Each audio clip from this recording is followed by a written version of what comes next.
पहले समझते हैं कि किडनी डिजीज़ के पेशेंट्स की या क्रोनिक किडनी डिजीज़ के पेशेंट की, जिनको हम सीकेडी के पेशेंट्स भी बोलते हैं, इनकी इम्यूनिटी कम क्यों होती है।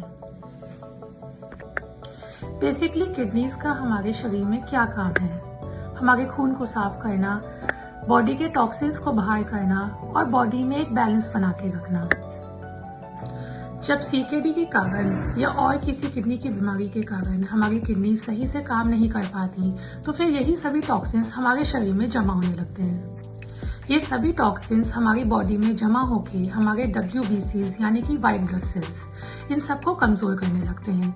व्हाइट ब्लड सेल्स WBCs हमारी बॉडी में बहुत ही इंपॉर्टेंट है किसी भी इन्फेक्शन को फाइट करने के लिए और इम्यूनिटी का एक ऑप्टिमम लेवल बना के रखने के लिए।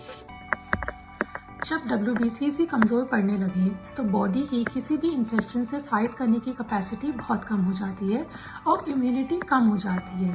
दैट मीन्स कि हमारी बॉडी का डिफेंस सिस्टम स्लो होने लगता है। यही कारण है कि सीकेडी के पेशेंट्स में इन्फेक्शन बहुत जल्दी हो जाता है और बार बार हो जाता है और ऐसे में कई बार पेशेंट्स को हॉस्पिटल में भर्ती करने की भी ज़रूरत पड़ जाती है। रिकवरी भी बहुत स्लो होती है क्योंकि इन्फेक्शन बहुत ही खराब होता है। ज़्यादातर सीकेडी के पेशेंट्स इम्यूनो कॉम्प्रोमाइज्ड होते हैं। मोस्टली इन पेशेंट्स को डायबिटीज़ भी होती है। सो बेसिकली ये पेशेंट्स हमेशा किसी न किसी रूप में किसी न किसी इन्फेक्शन से फाइट कर रहे होते हैं और दूसरी तरफ बॉडी की इम्यूनिटी इनहेरेंटली कम होती रहती है। अब सोचिए, ऐसे में अगर हमारे शरीर में ही इन्फेक्शन का सोर्स प्रेजेंट हो जो बार बार ऑलरेडी हमारी एक कमजोर बॉडी में इन्फेक्शन का खतरा बना के रखे तो क्या होगा। आज मैं बात कर रही हूँ एक ऐसे ही इन्फेक्शियस सोर्स के बारे में जो कि हमारा अपना मुंह है। हमारे मुंह में लाखों बैक्टीरिया होते हैं जो कि हमेशा ऐसे पेशेंट्स में आगे जाके नुकसान पहुंचा सकते हैं। हमारे मुंह में बैक्टीरिया हमारे मसूड़ों में सूजन, खून निकलना, मुंह से बदबू आना, दांत के नीचे पस जमा होना, दांतों में दर्द होना, ये सभी एक इन्फेक्शियस स्टेट है और बॉडी को हमेशा एक कांस्टेंट इन्फ्लेमेशन में रखते हैं जो कि सीकेडी पेशेंट्स के लिए बहुत ही खराब हो सकता है। ये सभी मुंह के बैक्टीरिया धीरे धीरे हमारे ब्लड में रिश्ते रहते हैं और CRP जैसे इन्फ्लेमेटरी टॉक्सिन्स ब्लड में रिलीज करते रहते हैं। ऐसे में मरीज का क्या होगा? ऑलरेडी इम्यूनिटी कम है, पेशेंट हमेशा फाइट कर रहा है और इन्फेक्शन से, पर हमारे मुंह में ही कॉन्स्टेंटली बॉडी में इन्फेक्शन करने का सोर्स प्रेजेंट है। बेसिकली हमारा मुंह गोल्ड माइन ऑफ इन्फेक्शन बन जाता है। किडनी डिजीज का प्रोग्रेशन बढ़ाता है, हमेशा बुखार रहता है, पेशेंट को कमजोरी रहती है, इवन डायलिसिस का आउटकम भी ऑप्टिमम नहीं होता है।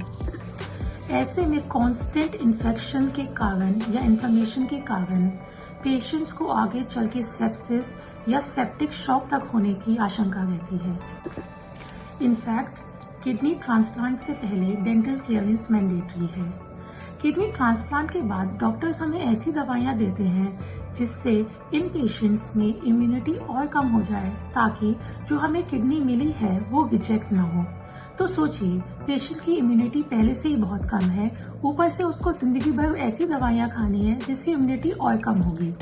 ऐसे में इवन दांत का एक छोटा सा इन्फेक्शन किडनी ट्रांसप्लांट को पूरी तरह फेल भी कर सकता है। आप माने या ना माने, पर दांत का एक छोटा सा इन्फेक्शन सीकेडी पेशेंट्स के लिए बहुत बड़ी मुसीबत खड़ी कर सकता है। सीकेडी के पेशेंट्स या फिर पेशेंट्स जो डायलिसिस पे हैं, उनको अपना रेगुलर डेंटल चेकअप कराते रहना चाहिए ताकि मुंह में कोई भी इन्फेक्शन का सोर्स बने ही ना। ऐसे पेशेंट्स में यानी कि सीकेडी पेशेंट्स में दांत के नीचे का एक छोटा सा इन्फेक्शन भी बहुत बड़ा रूप ले सकता है और आगे चल के स्पेस इन्फेक्शन बन सकता है। ऐसे में सिर्फ दांत का इलाज नहीं होता, चीरा लगाकर पस भी निकालना पड़ता है और फिर सुई से दवाइयां चलती हैं। इसलिए सारे ही किडनी के मरीजों को अपनी मुंह की सेहत का बहुत ज़्यादा ध्यान रखना चाहिए क्योंकि ये ऑप्शनल नहीं है, ये मैंडेटरी है, ये कंपलसरी है।